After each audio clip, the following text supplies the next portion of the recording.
Yes, good evening. Welcome to the first press conference of COP15. This afternoon, thanks to the efforts of all the parties, the high-level segments successfully concluded. And in this press conference, we are going to introduce to you the results of the high-level segments of COP15. Today, we will have Elizabeth Rama, Executive Secretary of the CBD Secretariat, and also the representative of Huang Renqiu, Zhao Yingming, Vice Minister of the Ministry of Ecology and Environment of China, and Wang Xiangang, Vice Governor of the People's Government of Yunnan Province. First, I'd like to give the floor to Ms. Rama. The floor is yours. Thank you.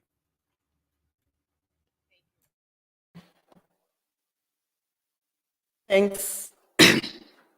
Thank you. Oh, sorry. Thank you, Vice Minister. And from you also to the Governor and to the moderator and all the representatives of the media with us here today, both here in Kunming and outside online. I would like first to congratulate the government of the People's Republic of China for their excellent work in organizing the high-level segment that just came to an end a few hours ago. Governor, thank you very much for welcoming us here in this beautiful city of Kunming. Unfortunately, those who are listening online, they've missed the beauty. I also want to thank the President Xi for his commitment, and I'm looking forward to working with the co-presidents, His Excellency Mr. Wang, and also you, the Vice Minister, as you lead the world on this biodiversity agenda and our roadmap to the next part of the Conference of the Parties. We have seen tremendous commitment and mobilization in support of the biodiversity agenda, from the announcement of the Kunming Biodiversity Fund by President Xi, the announcement of accelerated global environmental facility funding in support of the immediate commencement of the implementation of the post-2020 Global Biodiversity Framework, additional funding support from the Minister of Environment of Japan, Mr. Tamaguchi, additional resources to the Japan Biodiversity Fund established at the beginning of the last decade. The roundtable discussions that have just come to a close today included the participation of almost 100 ministers. All this highlights that biodiversity is moving towards the center of policymaking around the world. The Kunming Declaration that participants, ministers agreed and adopted it today is a concise expression of this political momentum. The calls for action in the declaration anticipate the kind of ambition and momentum needed for the negotiation of an effective post-2020 global biodiversity framework next year. I'm encouraged by the statements during the last few days that integrated nature protection, land management, and climate ambition show us the way to synergies that will be important, not just for the negotiations at the upcoming climate conference of the parties 26, but also for our continued work. I was heartened to see that the issue of equity and justice was incorporated into the discussions on nature protection, showing that we cannot solve biodiversity protection without looking at human rights issues. The recognition of the need to include all stakeholders, including business, finance, civil society, indigenous peoples and local communities, the youth, the women, in many of the statements in biodiversity conservation and protection actions were really enlightening. Our conversation these last days set us well along the road to the negotiation of an ambitious post-2020 global biodiversity framework and to further build a shared future for all on Earth. As we move now to bring part one of the United Nations Conference on Biodiversity to a close on Friday this week, let us roll our sleeves and get to work to ensure we are ready for part two of the COP, which will resume later next year. The adoption of an effective, transformative, ambitious, and universal post-2020 global biodiversity framework, and that we are ready to implement it immediately thereafter. Thank you, and I look forward to questions. Thank you. 谢谢伊莎白。 Thank you, Ms. Elizabeth Rema. Now I'd like to invite the Vice Minister. Ladies and gentlemen, I'd like to, I'm glad to talk to you about what just came to an end, the high-level segments. I'd like to take this opportunity to thank the friends from the media for your long-standing concern and support and interest for COP15. The two-day high-level segments have just come to a successful conclusion. The meetings were organized around the theme of ecological civilization, building a community of life on Earth to raise awareness, to seek consensus, to demonstrate political will, and improve governance, enhance international responsibility, and achieve the goal of advancing the global biodiversity governance progress. The conference included a leaders summit, a ministerial plenary session, and ministerial roundtables. 9 dignitaries and the UN Secretary General attended the summit. 119 parties, 26 international organizations, with a total of 125 ministerial level representatives and 24 ambassadors to China attended the meetings. At the Leaders Summit, President Xi Jinping of China attended by video to deliver a keynote address. He made a visionary statement on the question, what kind of global community of life should we build together? And he proposed to build a global home where people and nature live in harmony, and all countries in the world develop together, pointing out the direction for global environmental governance. At the same time, he set up the setup of Kunming Biodiversity Fund with a contribution of 1.5 billion RMB announced, and also 1+N documents and national parks, among others, fully demonstrating China's leading role as the host country and its determination to promote the construction of ecological civilization, laying a solid foundation for building the global community of life together.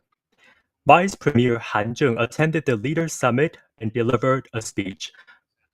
Russian President, Egyptian President Sisi, Turkish President Erdogan, French President Macron, Costa Rican President Quesada, Kyrgyz President Zaparov, Papua New Guinea President Malapay, British Crown Prince Charles, and UN Secretary General Guterres attended the summit together by video and jointly called for action to address biodiversity challenges. During the ministerial plenary session, the ministers discussed how to advance global biodiversity governance and the negotiation process of the post-2020 framework. They shared their commitments to biodiversity conservation and sustainable use of biodiversity and called on the whole society to strengthen collaboration to protect biodiversity. The Kunming Declaration adopted at the meeting is a consensus among all parties and reflects their political determination to take action to address biodiversity challenges. The meeting has achieved the goal of raising confidence and promoting the consultation on the post-2020 Global Biodiversity Framework. Thank you. 下面请王贤刚先生。 Thank you, Mr. Zhao Yingming. And now the floor is for Governor Huang Xiangang. It is a great pleasure to be here. Good evening, everyone. It is a pleasure to participate in today's press conference to introduce to you the construction of ecological civilization and biodiversity conservation work in Yunnan. For a long time, Yunnan's economic and social development has received the concern and support of friends in the press, especially this year. The Asian elephants traveled north and returned south, and people have praised Yunnan's biodiversity conservation because of this story. On behalf of the Yunnan Provincial Party Committee and provincial government, I would like to extend a warm welcome and thanks to all the friends of the media who have devoted themselves to helping Yunnan's economic and social development and promoting biodiversity conservation over the years. Yunnan has a very important ecological status spanning 3 biodiversity hotspots in India and Myanmar, southwest China's mountains and the eastern Himalayas, with snow glaciers and tropical river valleys.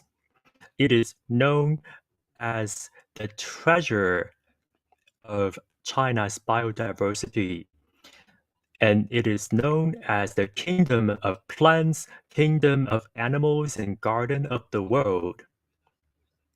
In recent years, the Yunnan Provincial Party Committee and provincial government have adhered to Xi Jinping's thought of ecological civilization, implemented the important speech of President Xi during his visit to Yunnan, put ecological civilization and biodiversity conservation into all aspects of economic and social development, adhere to ecological priority and green development, and made every effort to build a world-class green energy, green food, and healthy living destination.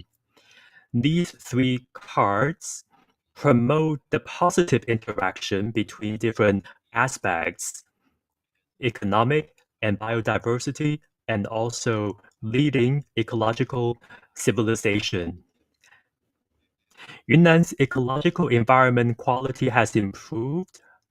Air quality remains excellent, water quality continues to improve, and positive progress and obvious results have been achieved. Ecosystems are effectively protected. The province's forest coverage rate exceeds 65%. The grassland vegetation cover reaches 88%.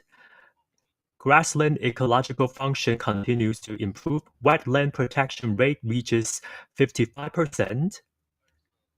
And also the species protection system continues to improve. The province key wildlife and plants are effectively protected.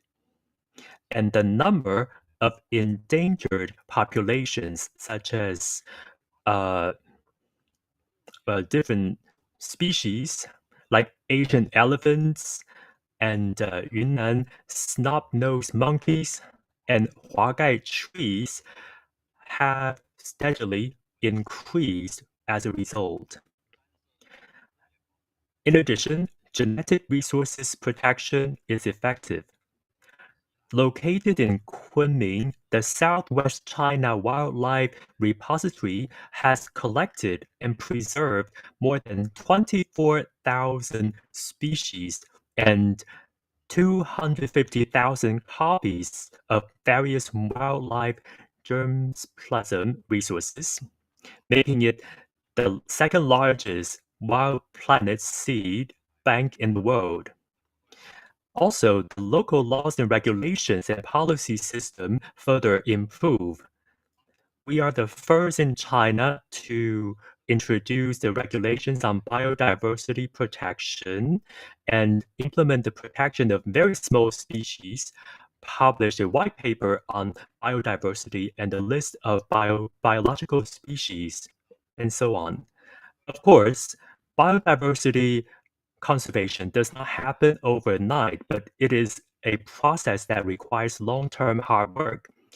Our next step is that Yunnan will study and implement Xi Jinping's thoughts, implement the new development concept accurately, and promote green transformation of ecological economy and social development.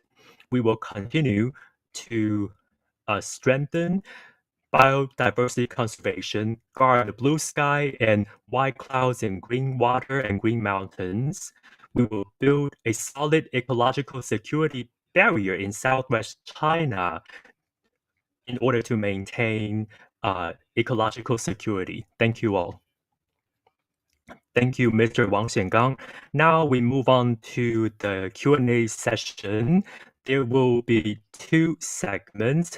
The first segment is dedicated to the journalists on site, and the second will be for those online. When you raise your question, please introduce yourself and please take off your mask. Thank you.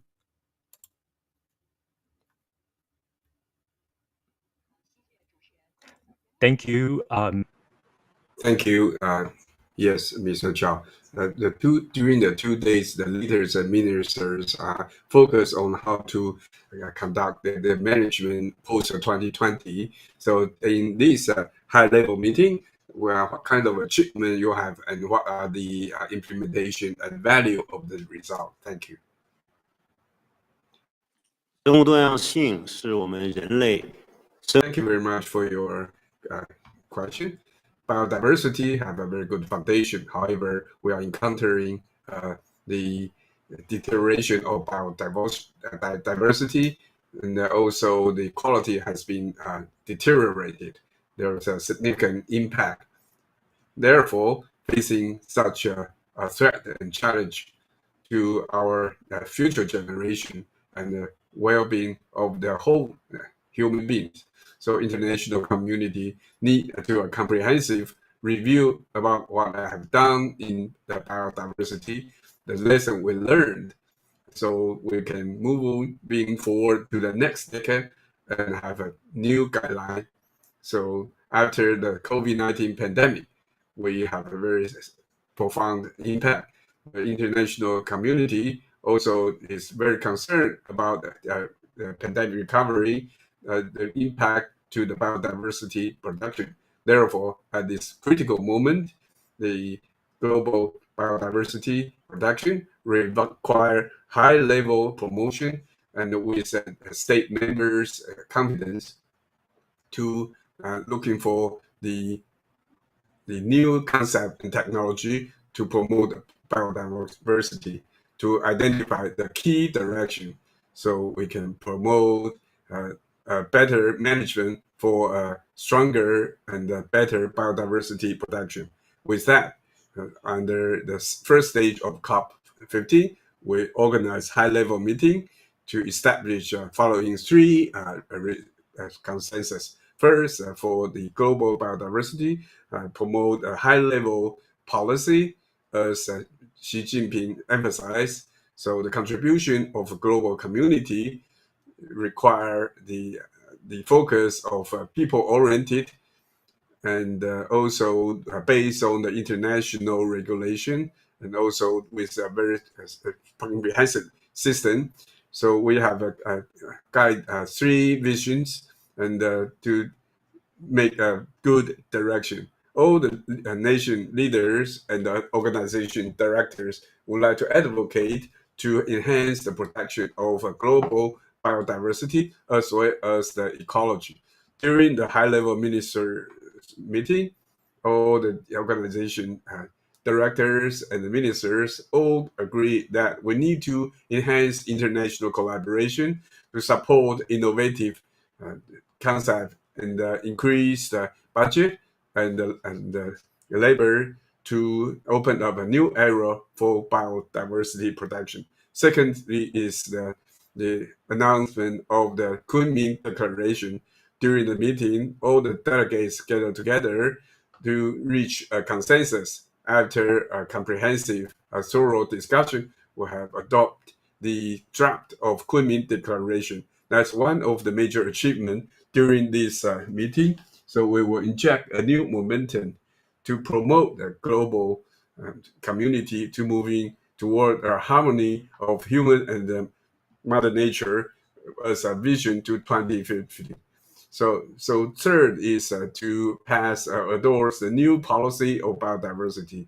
During the high-level meeting, the Xi Jinping chairman Xi Jinping agreed to allocate a budget of 1.5 billion RMB budget as a biodiversity fund to implement the carbon emission reduction and a series of ecological issues. For this high-level meeting, it is under the COVID-19 pandemic that is rather unique. At the moment, the high-level meeting have successfully fulfilled the mission and also developed a very critical role in three areas. First is to promote and upgrade the commitment of the biodiversity protection. During the meeting, Chairman Xi Jinping also made an announcement during the summit and also participated in the meeting and gave a remark. There are 9 national leaders as well as the Secretary General of United Nations participates meeting online. So under the COP15's meeting, it is the unprecedented success. So the statement from the leaders indicate the commitment and the common will to protect the biodiversity and also to fight against COVID-19 and protect biodiversity is set up a foundation for the international community to stop the deterioration of biodiversity. Secondly, we gather together the strengths of biodiversity strength. So during the high-level meeting, the ministers have exercised their maximum commitment to under the significant challenge of the pandemic. We create and share our wisdom and gather all comments, and together with a declaration of Kunming, the statement, and also review our collaboration and moving toward and try our best to apply a multilateral collaboration. So we will have the strength of the biodiversity management. We have the third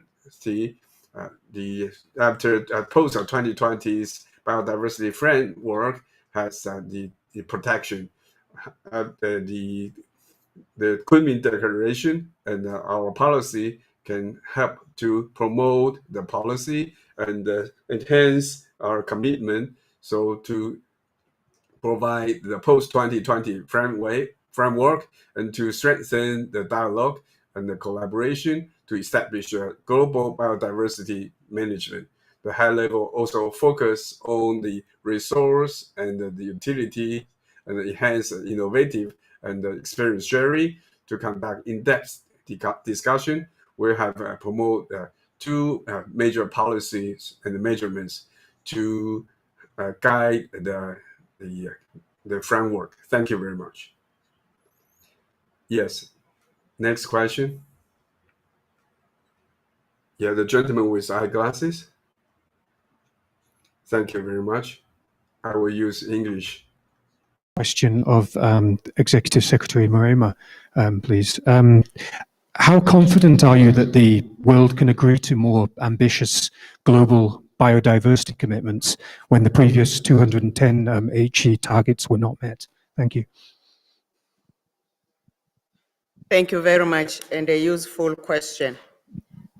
Lessons have been learned from the failures of the last implementation of the last strategic plan, as well as the IH biodiversity targets. And it is those inadequacies which are being built into and respond as the framework is being adopted, negotiated. And I may give you a few examples.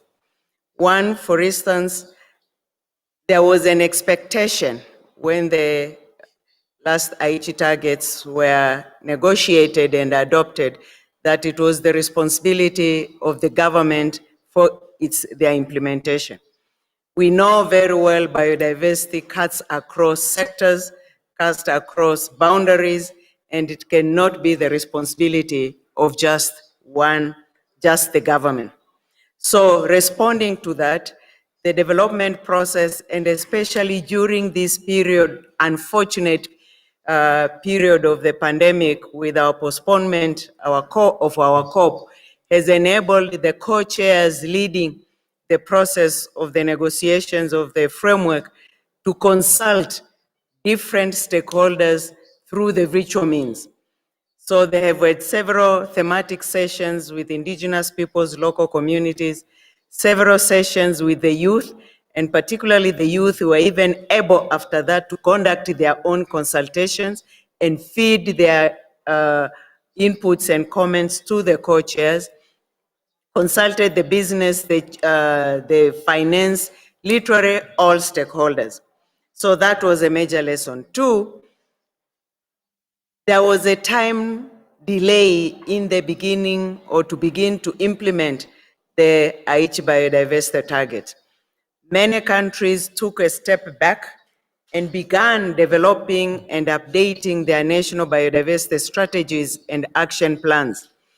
And you know, that national development of strategies and action plan is also a national consultative process. And by the time those processes were complete, many countries actually began implementation after 3-4 years. So much as we are talking of a decade, in practical terms, that decade implementation was probably 5 years, 6 years. And therefore, even as we measure progress at the end, we lost those number of years. Another reason also, while many countries had done a lot in terms of their national commitments, in many cases, those national commitments were not aligned with the global commitments or global targets.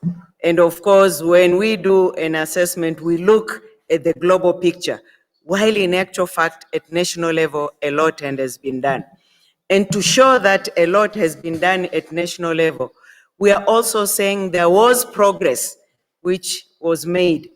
Although none of the targets were fully 100% met, but a lot of progress in a number of countries, without which then the devastation of biodiversity loss we are talking today would have been different. I can give you examples. When we look at invasive alien species, particularly for the islands, has improved in the last decade. When we look at where there have been effective fisheries management, we've seen the fishing stock and catch has improved. Where forests have been sustainably managed, we have seen that forest has recovered actually by 1/3 or 30%. So we have seen this progress. Many countries, in terms of the protected areas, Aichi Target 11 target was 17 terrestrial and 10 marine. But the targets actually moved from to almost 10 for terrestrial and equally for the marine. And actually, we hope If not by the end of next month, at least by the end of the year, this year, we will have globally reached the full terrestrial 17% targets. But here in China, that's where major progress can also be seen. China already has 18% of the protected area, so quite advanced and beyond the global target. So there is progress which we need to acknowledge that has been done.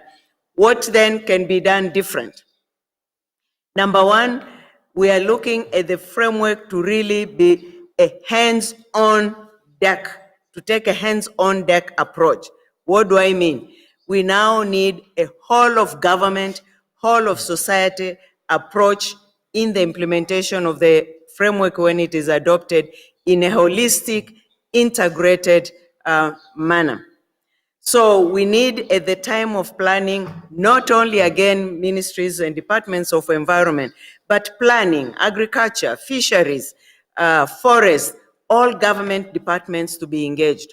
And when we talk of whole of the society, all stakeholders also need to be engaged and consulted. If we look at indigenous peoples and local communities, they need to effectively also participate in the decisions that affect them.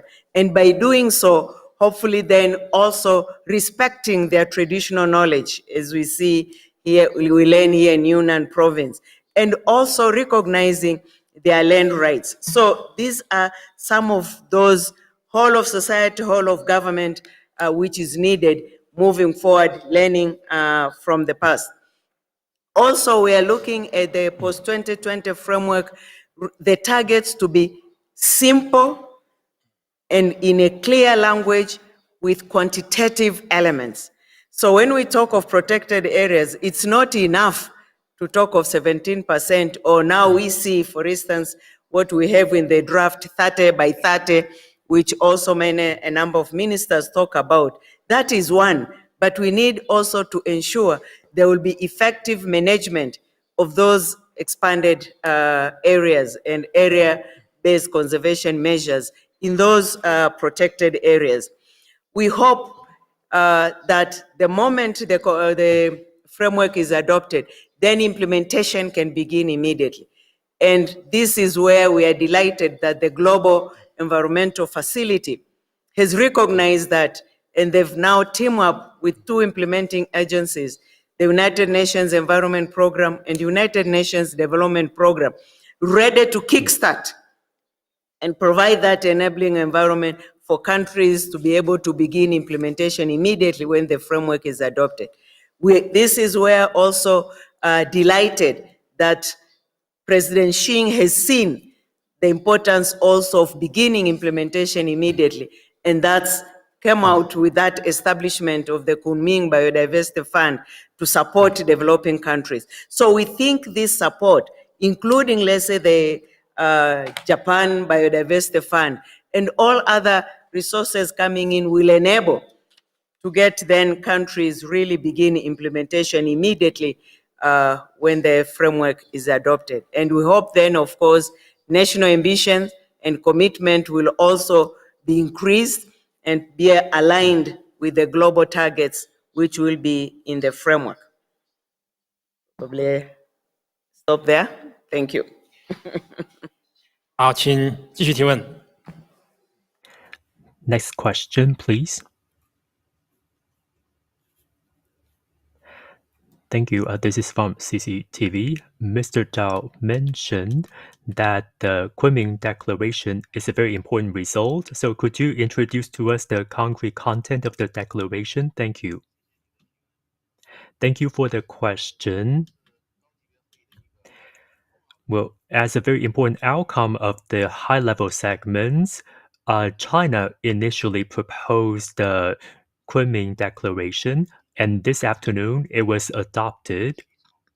When we were drafting the declaration, China adopted an open, transparent, an inclusive approach, gathering different constructive suggestions and feedback so that the content could be more comprehensive, reflecting the fact that different countries should take actions together to halt the degradation of biodiversity.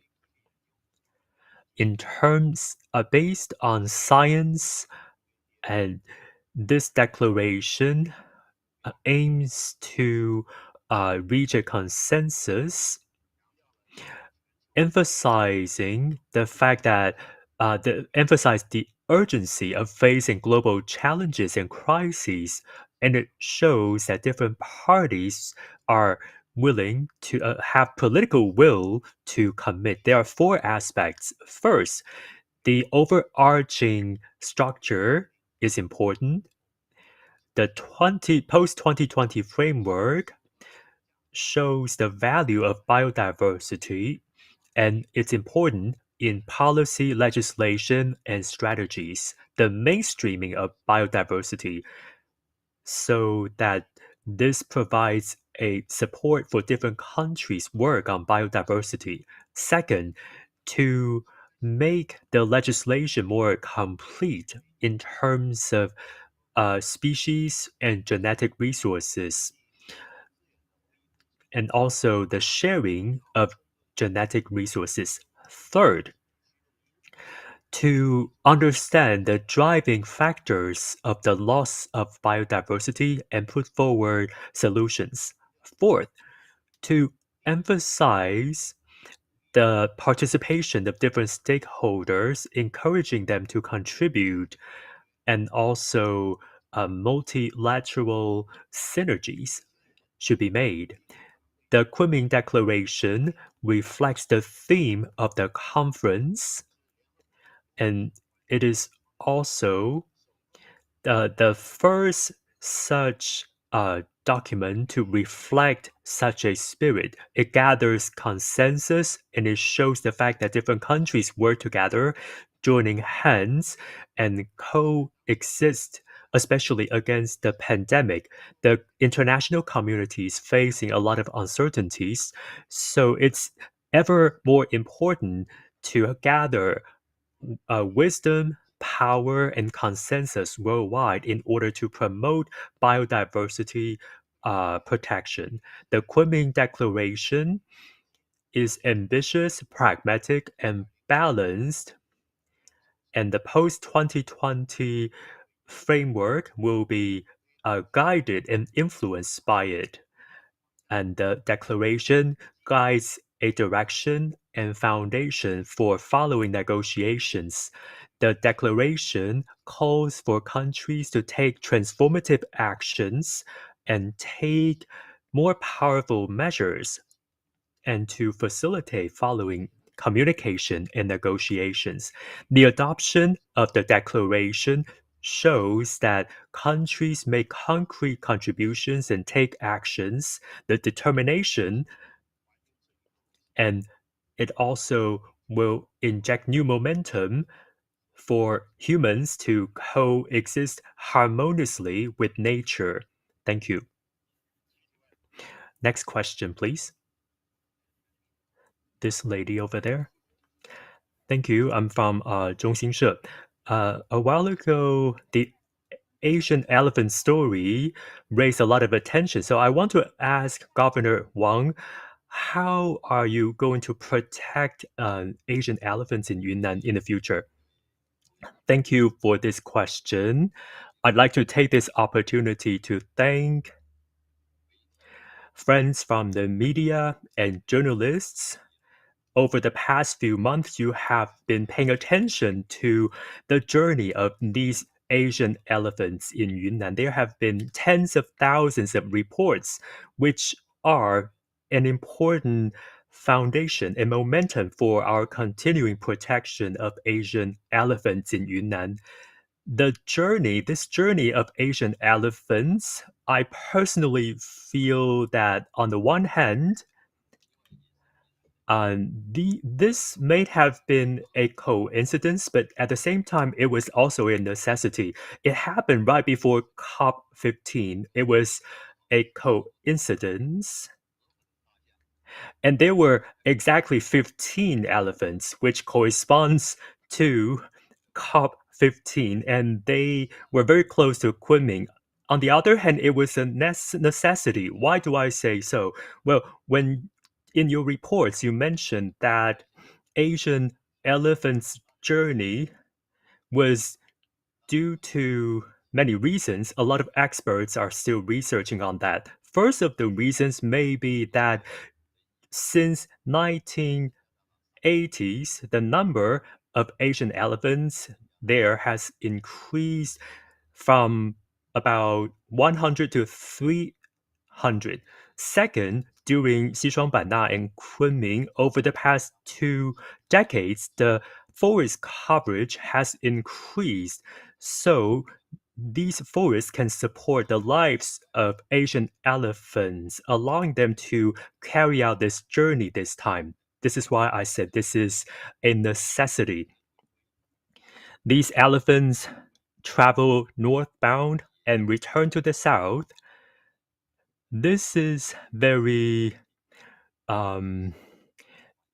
symbolic of our respect and our valuing of biodiversity and the natural environment.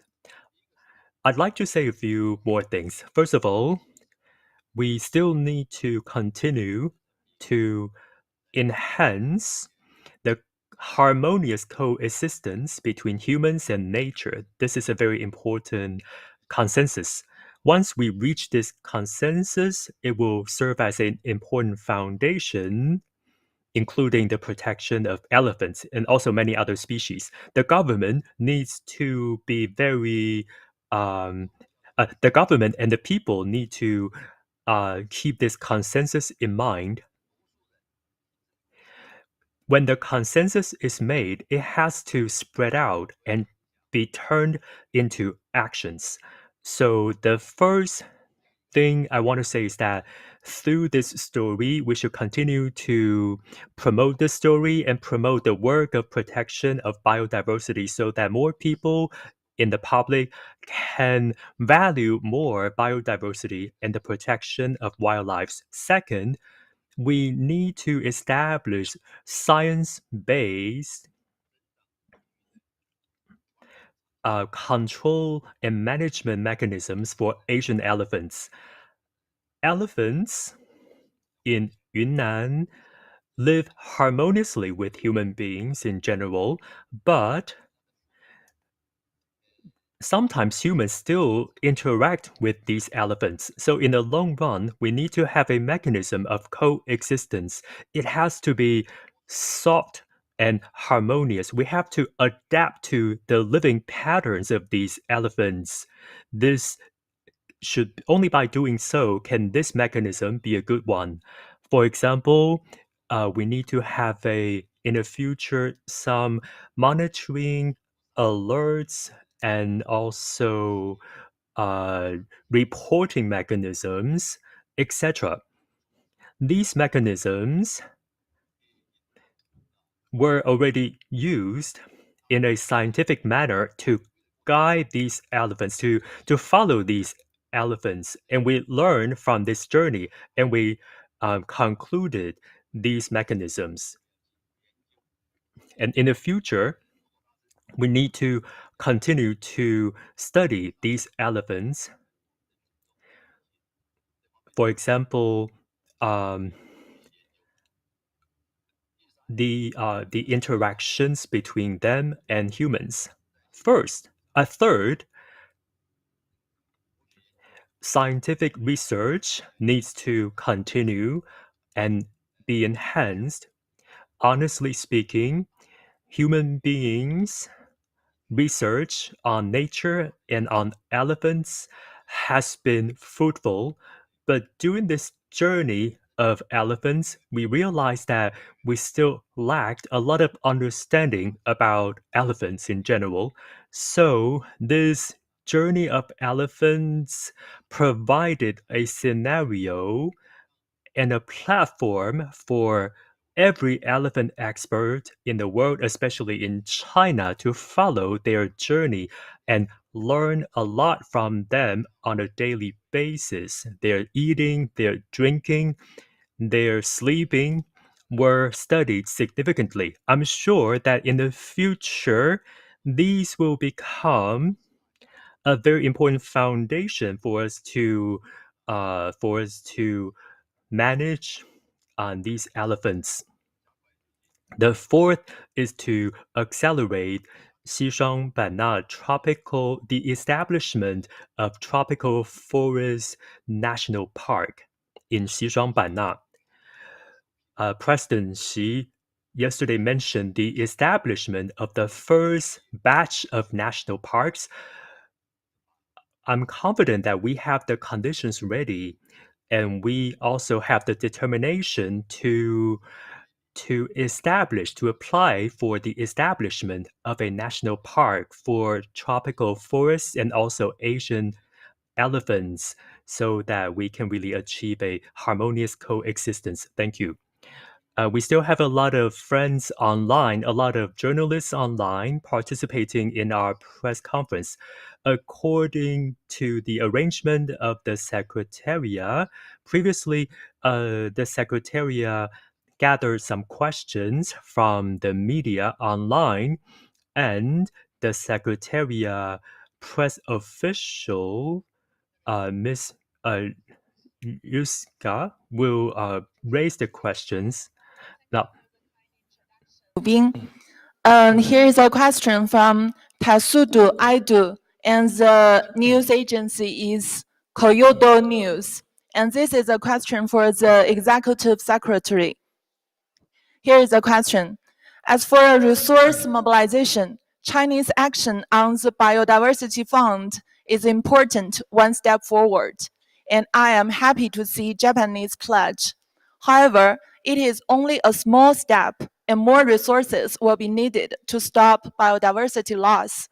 So what is you and the CBD Secretariat's idea and or actions to mobilize more money, particularly to mobilize private finance? Thank you very much for the question. Indeed, the new announcements from China and Japan are laudable and appreciated. But we also need to look at that in the context of other new announcements which have come recently. Remember, we have 5 billion in the next 10 years from the 9 philanthropies. Even Prince Charles talked of 30% of climate funding to go to biodiversity. I mentioned earlier GEF, together with UNEP and UNDP, to support developing countries to begin implementation immediately.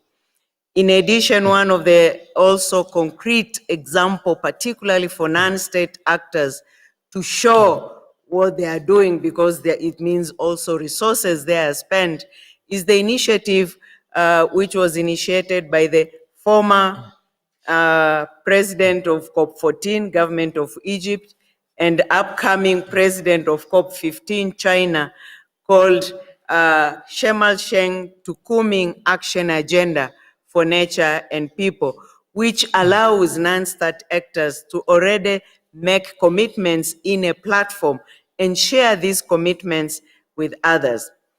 More so when we look at resources, particularly from the private sector, we should not forget that $500 billion are spent every year for harmful subsidies.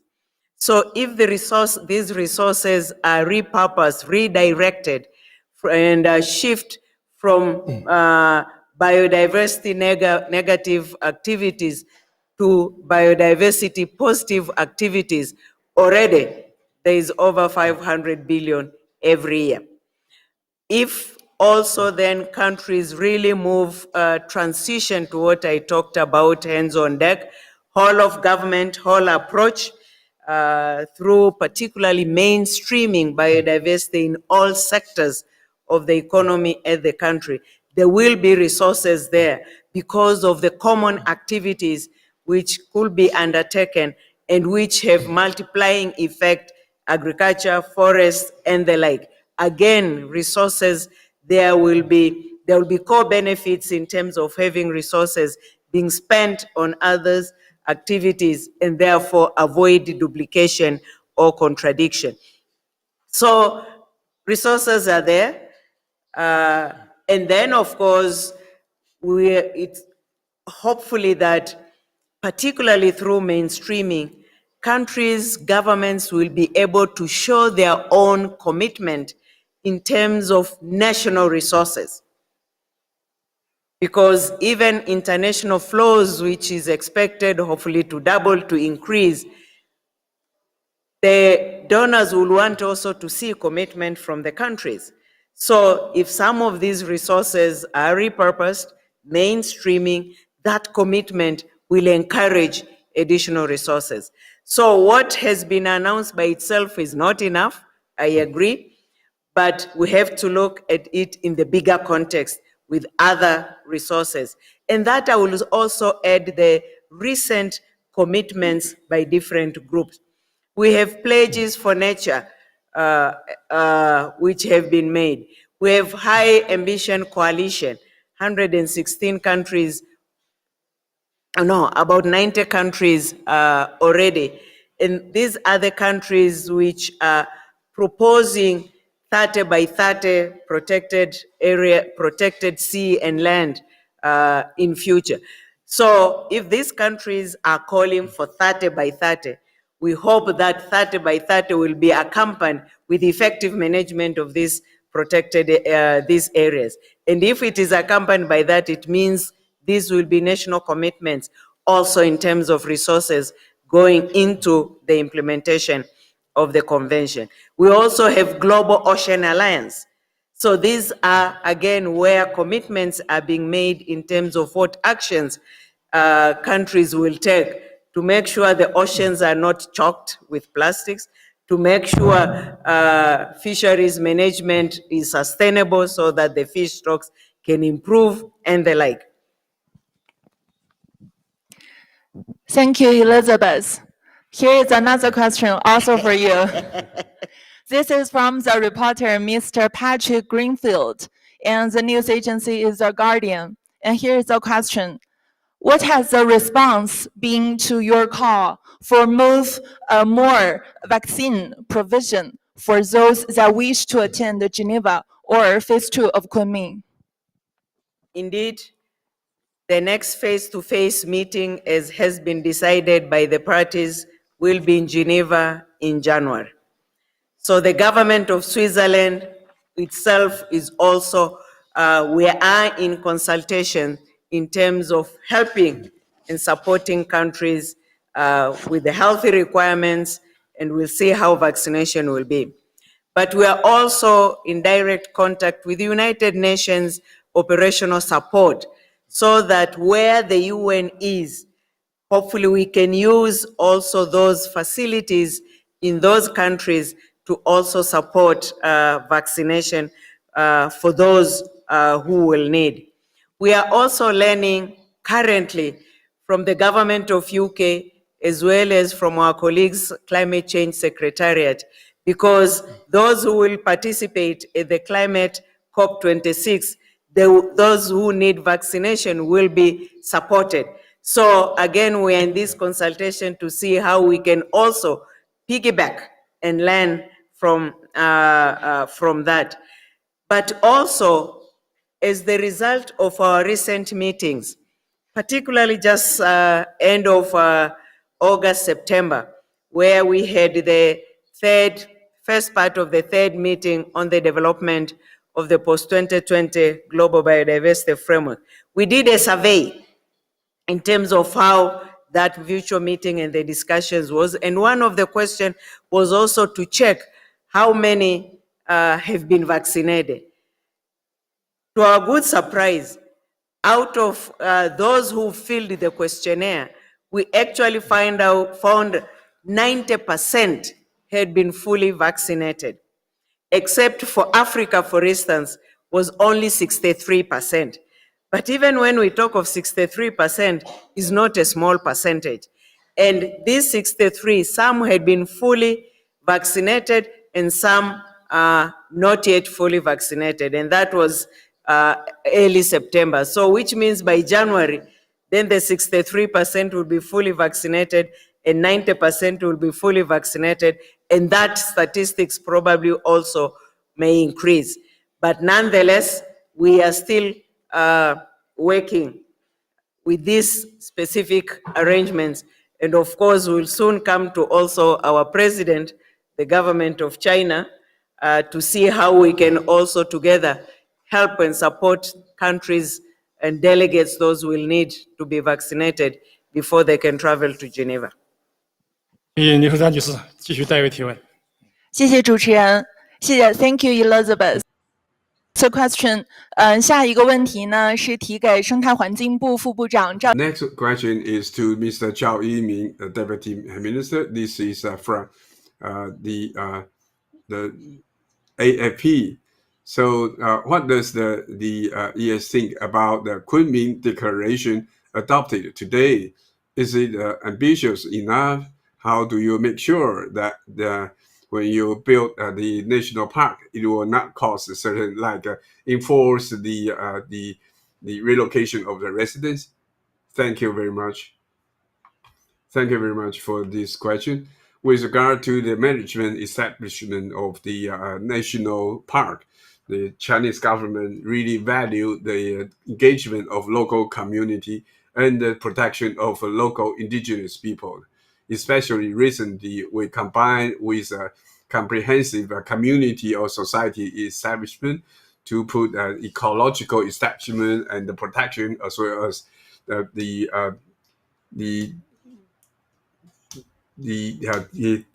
wealth and deprove poor the policy to increase the community residents' income to help them to get rid of the poverty.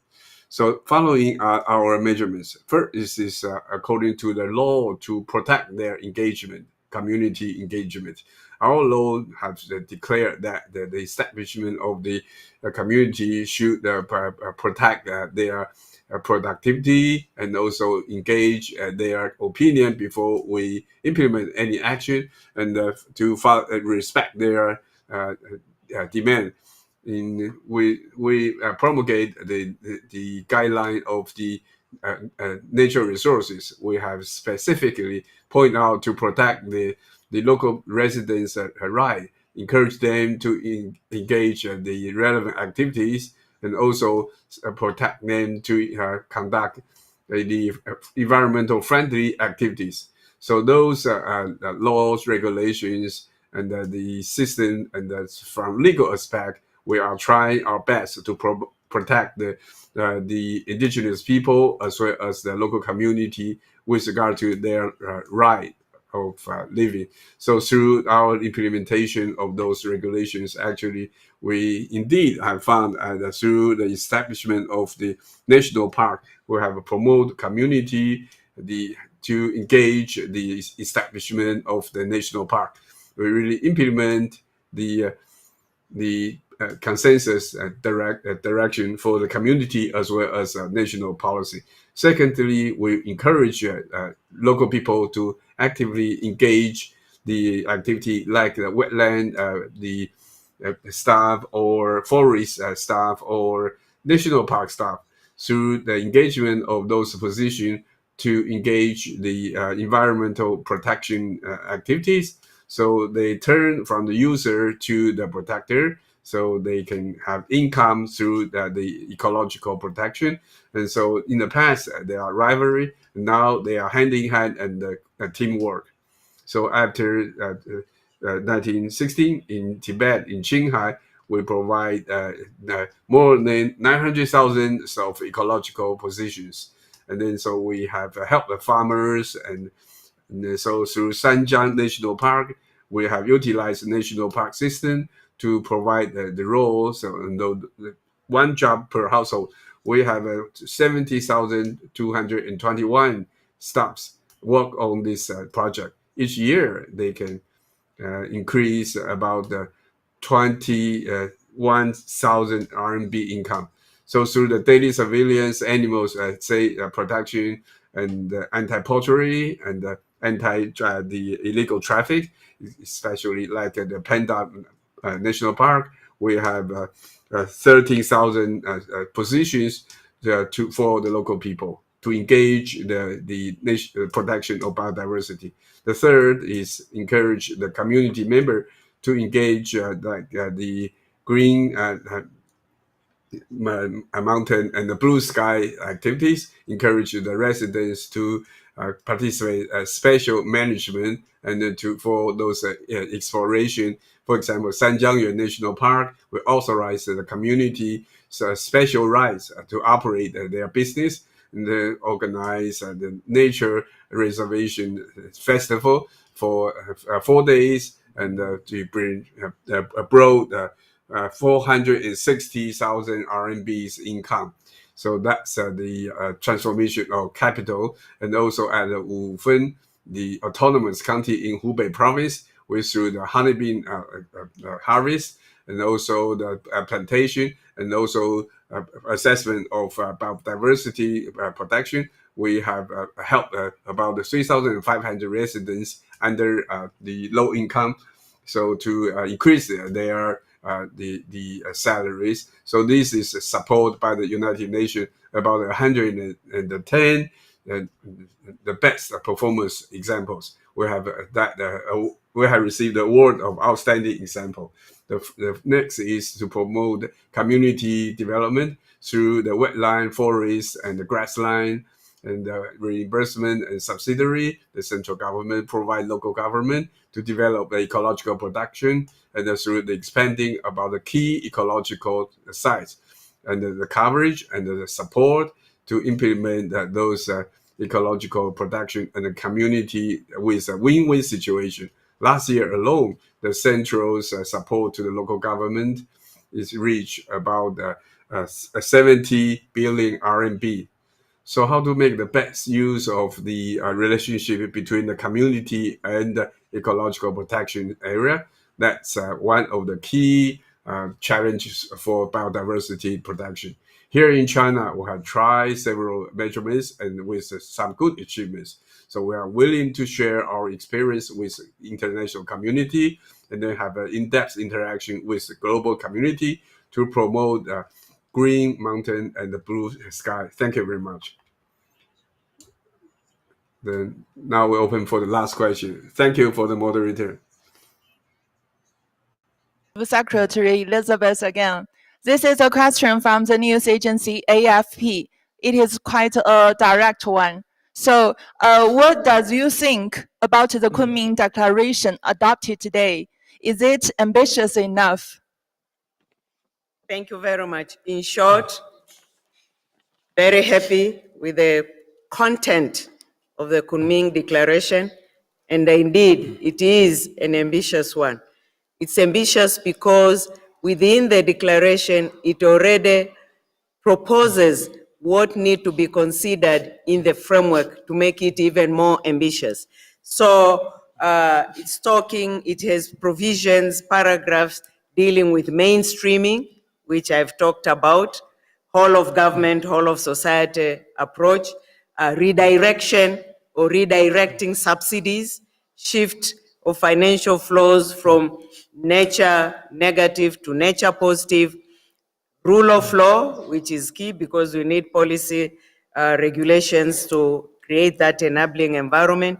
It talks of full and effective participation of indigenous peoples and local communities, and full and also participation and engagement of all stakeholders, civil society, youth, women, NGOs, finance, business, and the like, including us individuals. And more important, it's also looking at the framework to also come up with an effective monitoring and review mechanism, which is very important for the framework because this is one of aspects which missed in the last strategic plan. So to us, if those ideas in the declaration will be taken forward to the framework, and the declaration which is actually demonstrate the minister's political will, political commitment, and ready to take action, then that gives us hope that also the framework will be indeed universal for everybody to take part, transformative, completely different, and learning from the past, and therefore taking the lessons, and innovative, fill the gaps where some issues were missing. So clearly, if the content of the declaration will be mirrored into the new framework, then we'll have moved 10 steps ahead. What then will be the measure later is indeed what actually will go on the ground in terms of implementation, because declaration is a document. The framework, when it is adopted, will be a document. What will be key will be the implementation on the ground to really make those transformative changes we want to see moving forward. Thank you. 好，谢谢温德马理事，谢谢。 Thank you, Secretary. Thank you, Mr. Zhao, Mr. Wang, Ms. Liu. Thank you very much, friends from the media. This completes this press conference. Thank you very much.